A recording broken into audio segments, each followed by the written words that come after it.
Oke, jadi ini saya record ya bagi yang nanti nggak bisa join, bisa eh, memutar ulang hasil rekaman. Jadi hari ini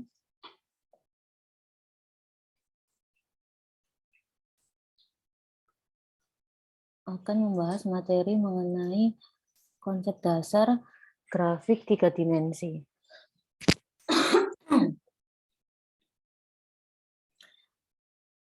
Lanjut, tujuan materi ini adalah yang pertama memahami mengenai sistem koordinat grafik 3 dimensi, bentuk primitif dan pemrograman bentuk 3 dimensi, tekstur untuk benda 3 dimensi, sistem kamera dalam bidang 3 dimensi dan jenis perspektif, pencahayaan dalam bidang 3D, dan yang terakhir adalah implementasi konsep-konsep grafik 3 dimensi. Sistem koordinat pada grafik 3 dimensi. Jadi kalau kemarin kita sudah mempelajari pada bidang 2 dimensi, yaitu ada X sama Y ya. Untuk yang ke kanan adalah X. Jadi untuk nilai koordinat 00 ada di atas kiri, ya, pojok atas kiri, sedangkan semakin ke kanan maka nilai X-nya semakin bertambah. Kalau semakin ke bawah maka nilai Y-nya akan semakin bertambah. Gitu. Nah, terus gimana kalau misalkan kita mau menggunakan grafik 3 dimensi? Nah, terdapat satu penambahan sumbu yaitu sumbu Z. Gitu. Dimana untuk sumbu Z yang negatif itu mengarah ke, kalau kita lihat PPT ini mengarah ke dalam, ke sana ya, semakin ke belakang. Itu sumbu Z negatif, kalau ke depan ini semakin positif. Jadi ini bedanya tampilan untuk koordinat 2 dimensi dan 3 dimensi. Tinggal kita nambahin sumbu Z. Sumbu Z pada dasarnya adalah kedalaman dari suatu grafik. Dengan sumbu Z ini, bentuk 2 dimensi pun dapat kita gunakan dalam bidang 3 dimensi. Untuk menggunakan sistem koordinat 3 dimensi, di processing kita harus menggunakan mode rendering P3D yang dilakukan pada metode size yang dipanggil pada metode setup. Contoh misalkan size 800,600, P3D. Nah, ini maksudnya adalah mode rendering P3D menggunakan OpenGL sehingga dimungkinkan untuk menggunakan perangkat keras grafik dalam pemrosesannya. Lanjut ke bentuk primitif 3 dimensi. Seperti pada bidang 2 dimensi, dalam bidang 3 dimensi juga terdapat bentuk-bentuk yang primitif, yang default gitu ya, bentuk dasar. Nah, bentuk primitif 3 dimensi yang tersedia adalah bola, yaitu menggunakan fungsi sphere, balok menggunakan fungsi box. Nah, perlu diperhatikan, di processing fungsi primitif 3 dimensi tidak memiliki parameter koordinat. Bentuk selalu dibuat di koordinat 0,0,0. Sehingga untuk menentukan letak koordinatnya kita harus menggunakan fungsi translate. Masih ingat ya fungsi translate? Ada fungsi translate sama rotate sama scale. Yang untuk geser-geser aja, geser-geser posisi itu kita pakai translate. Nah, lanjut. Untuk membuat bola, kita menggunakan fungsi sphere. SPHERE, terus dalam kurung, di mana di dalamnya ini adalah parameter R. Hanya terdapat satu parameter R untuk menentukan jari-jari bola. Jadi R ini adalah nilai jari-jari bola. Misalkan kita ingin bikin bola dengan jari-jari 10, ya udah kita ketik sphere dalam kurung 10. Tapi terdapat fungsi lain untuk mengatur detail dari poligon sphere yang akan dihasilkan, yaitu menggunakan fungsi sphere detail. Parameternya adalah res. Fungsi sphere detail berguna untuk mengatur jumlah vertex dari mesh yang digunakan untuk membentuk satu bola tersebut. Nah, apa sih mesh itu? Mesh dalam komputer grafik biasanya secara lengkap disebut dengan polygonal mesh, yaitu rangkaian bentuk-bentuk primitif untuk membentuk benda yang kompleks. Biasanya untuk membentuk permukaan dari suatu benda 3 dimensi. Nah, mesh-nya itu ini, kayak seperti segitiga ya. Gitu. Semakin banyak mesh-nya berarti semakin apa? Semakin halus apa semakin kasar bentuk dari 3 dimensi tadi? Halus. Semakin halus. Contoh implementasi. Jadi di sini ada program ya untuk membuat bola. Pertama kita di setup size-nya 600 kali 600. Jangan lupa karena 3 dimensi kita tambahin P3D. Terus kita coba aja. Rangka bola dan warna translate, ditranslate dulu 150 150, di struknya hitam, fill dikasih warna RGB kan, ini red green blue berarti red full. Kalau rednya mentok, lainnya 0 berarti warnanya akan merah. Terus dia bikin bola dengan nilai apa? 100-nya ini nilai apa?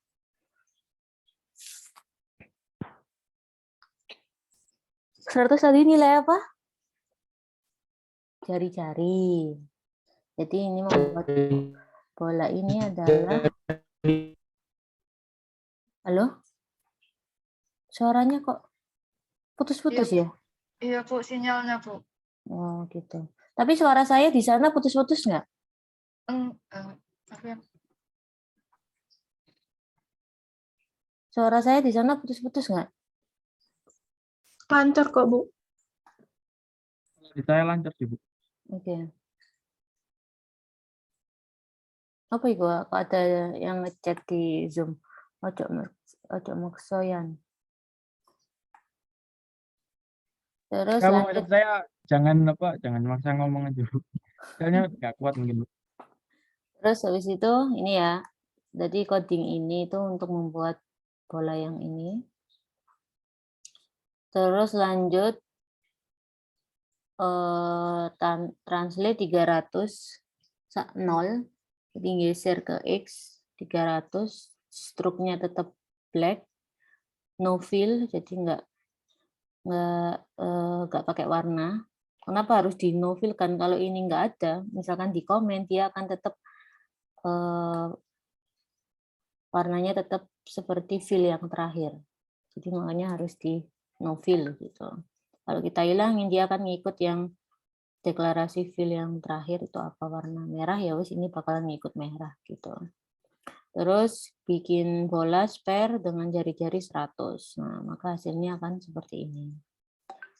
Terus lagi bola yang ketiga yaitu kita translate lagi min 150 sama 300.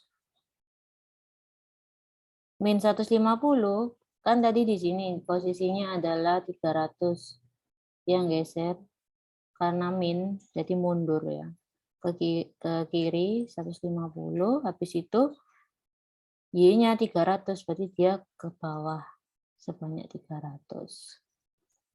Akhirnya di sini struknya 0 nggak pakai struk atau nggak pakai border itu terus fill-nya tetap merah terus kita gambar spare 100 terus di pop up.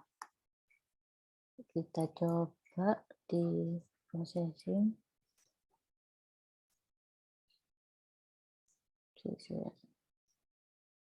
Saya stop share screen dulu.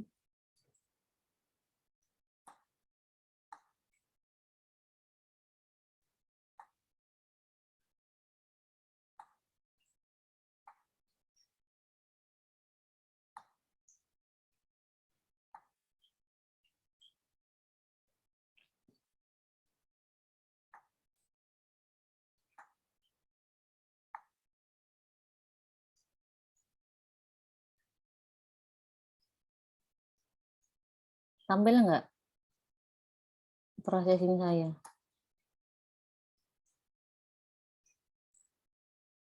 Ya aku lihat. Tampil, Bu.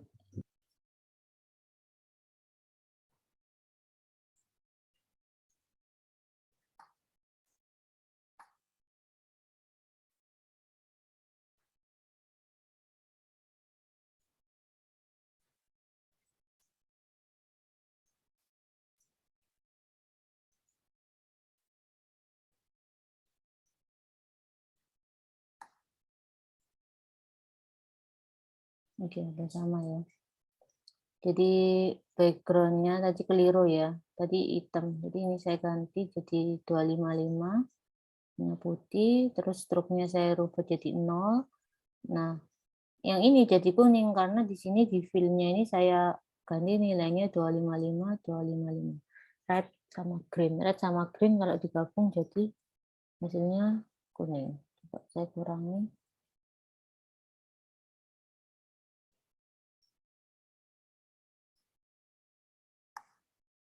Apa ya warna CC? Apa ya tadi? Coba ini. Nah, berwarna hijau. Itu jadi ini hasil dari warna fill dengan metode fill sama struknya adalah 0 hitam. Coba ini kita ganti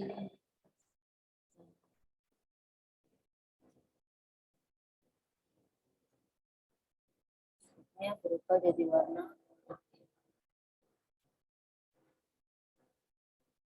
oke. Lanjut. Ini contoh dari implementasi spare detail. Oke, kita coba running.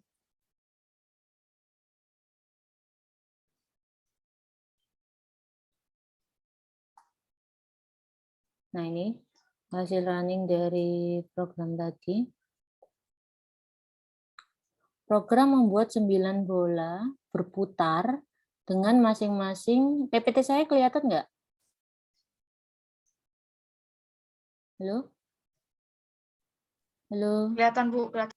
Oke.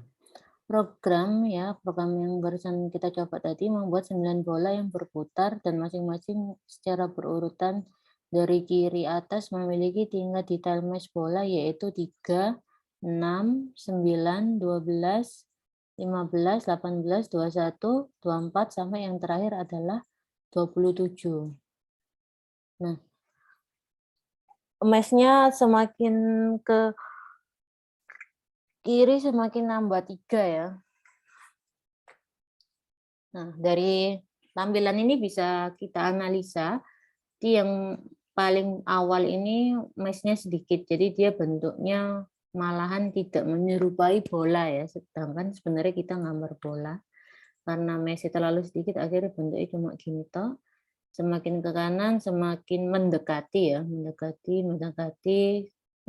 ini tambah mulus, semakin ke sini, yang mentok yang ke-9 ini, dia yang paling menyerupai bola. Semakin mulus untuk permukaannya. Tuh. Tingkat detail 3 berarti terhadap vertex di setiap 360 dibagi 3 sama dengan 180 derajat melintang dan membujur dari bola. Semakin besar detail, semakin besar jumlah vertex dalam mesh bola. Lanjut, bentuk primitif 3 dimensi box. Untuk membuat balok, kita menggunakan box, yaitu box dalam kurung ukuran atau box dalam kurung P, T, L, panjang, tinggi, lebar. Untuk parameter ukuran akan menentukan sama semua ukuran panjang, lebar, dan tinggi. Untuk membuat kubus, maka semua parameter panjang, lebar, tingginya dibuat sama.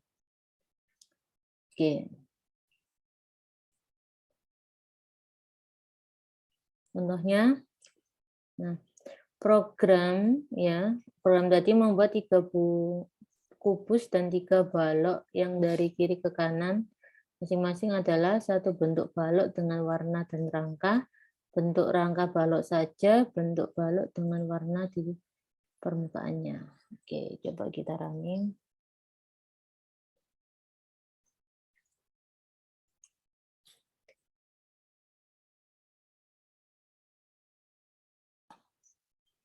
Nah ini, kalau diperhatikan detail ini tuh ada kayak bordernya. Jadi selain warna ini juga ada bordernya, ini cuma rangka itu, ini cuma warna saja. Tuh. Ini rangka kubus dan warna. Stroke-nya nilainya pagar 1111, fill-nya sama merah.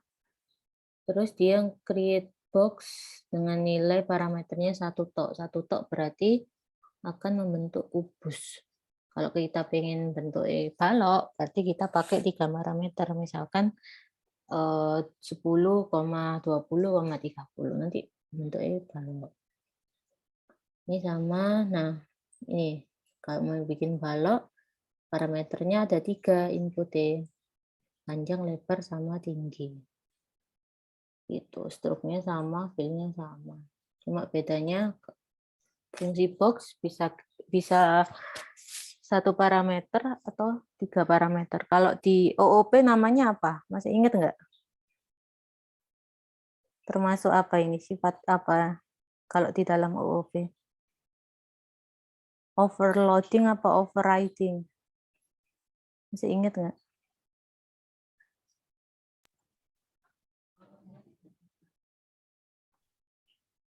Lupa ya? Ya, Bu. Ya Bu, lupa Bu.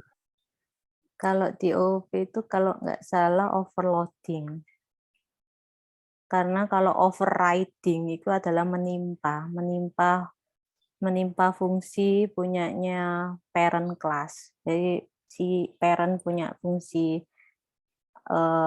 box, terus si anak punya fungsi box juga. Tapi kalau fungsinya kembar, parameternya beda, itu overloading. Gitu. Terus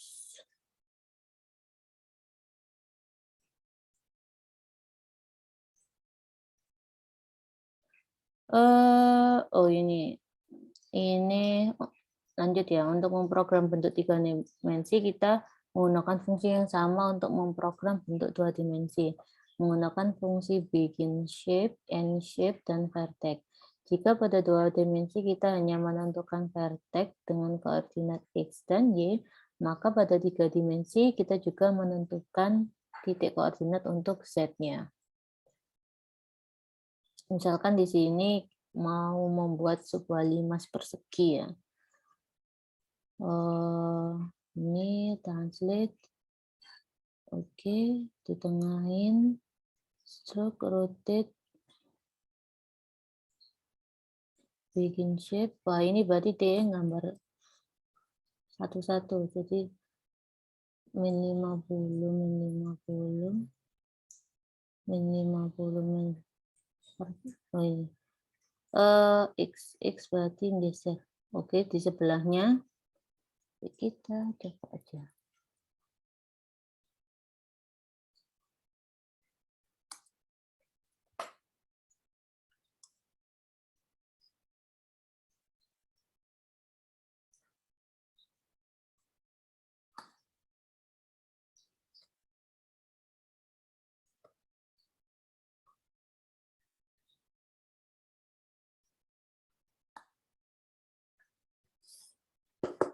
Coba nggak usah di rotate. Rotate. Oke, dimatiin.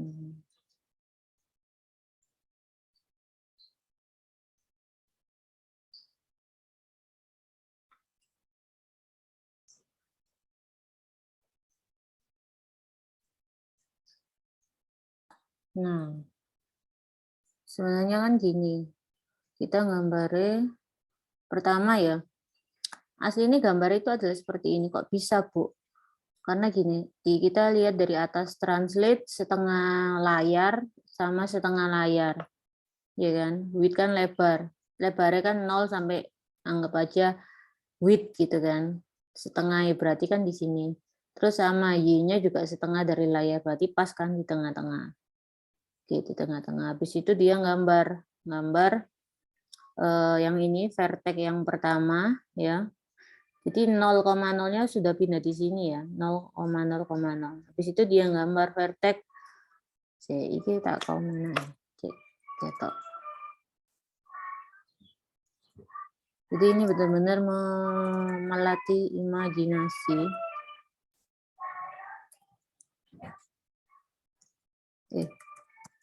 Nah ini X-nya kan min 150, berarti dia, X kan berarti ke sini,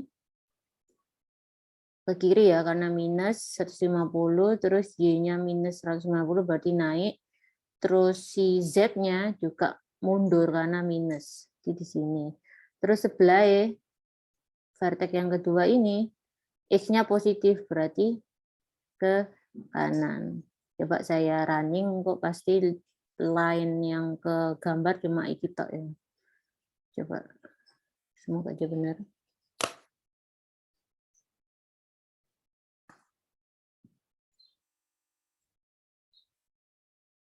Oke, nggak tampil. Coba.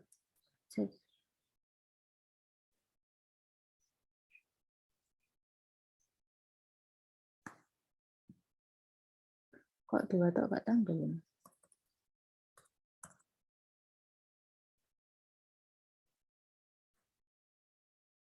Oh, karena dia harus menutup, guys. Oke. Nah, ini berarti ini bawahnya, terus ini adalah puncaknya. Kalau ini top view ya, kalau kita bilang sebuah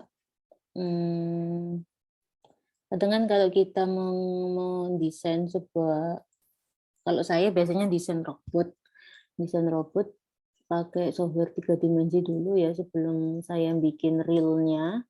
Nah itu setelah dirangkai itu saya akan kayak nge-screenshot gitu ya, dimasukkan ke dalam proposal atau laporan atau buku tesis.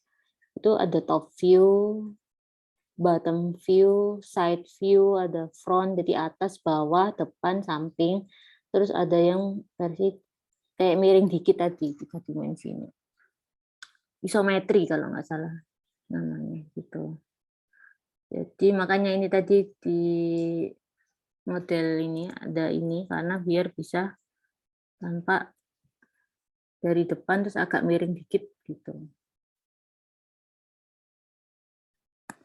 Nah, ini. Ini butuh karena ini manual ya gambarnya per titik jadi butuh imajinasi.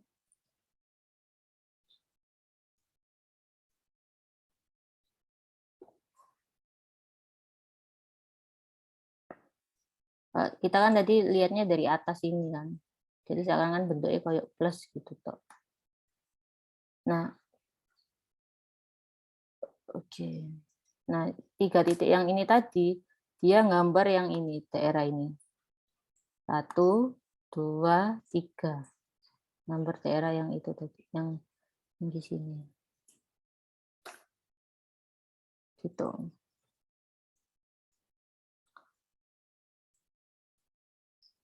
Terus coba edit ya.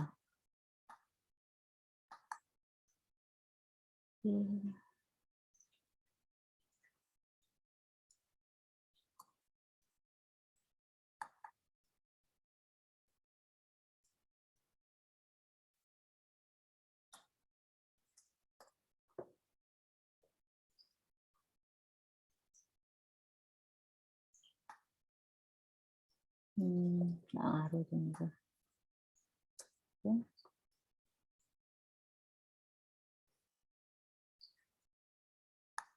Ada juga.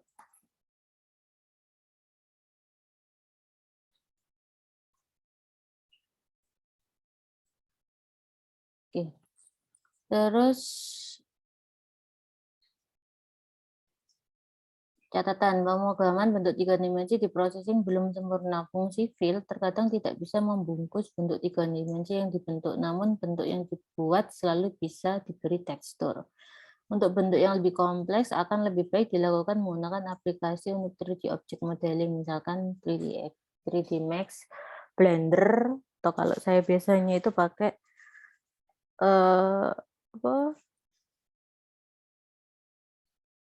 Ya Allah, lali guys.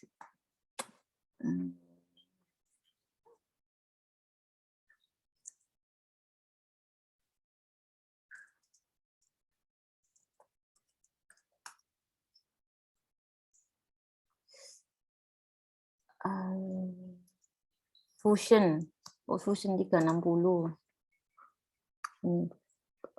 Fusion 360 sama Autodesk Inventor.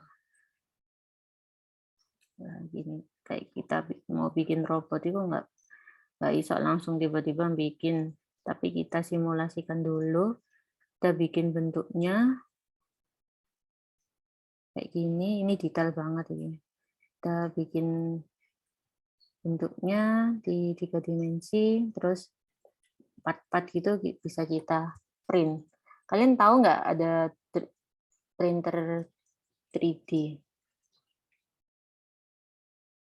Pernah ngerti nggak? Bu. Nah, itu Benar, Bu. bisa kita bikin misalkan kayak gini. Nah, yang warna merah ini bisa kita cetak pakai printer 3 dimensi, misalkan gitu. Oke, ini untuk besok aja. Nah, tugasnya adalah silakan bikin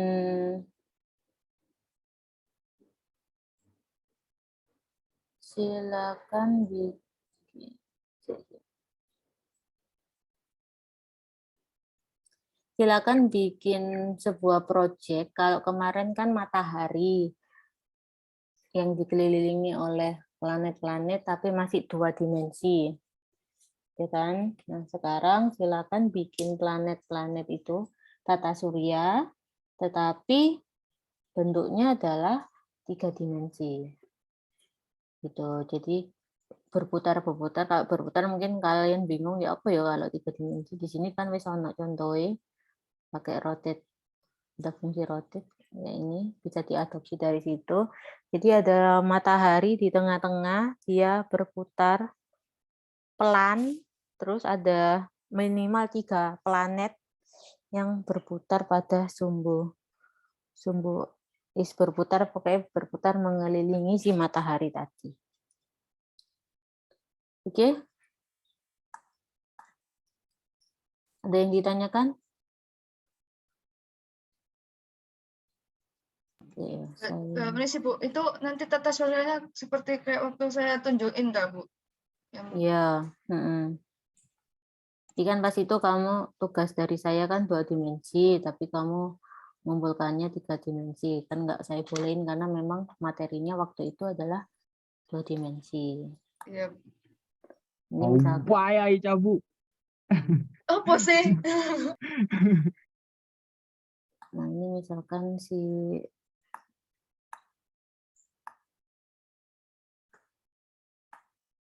tengah matahari, terus ini ada apa ya ini orbit ya. Jalur planet berputar itu apa? Ya, Bu. Ya, Bu. Orbit ya. Ya, Bu.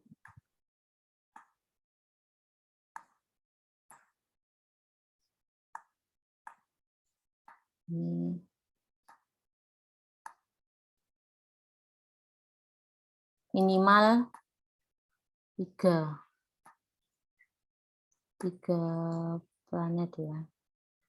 Terus gitu aja tugas hari ini. Ada yang mau ditanyakan?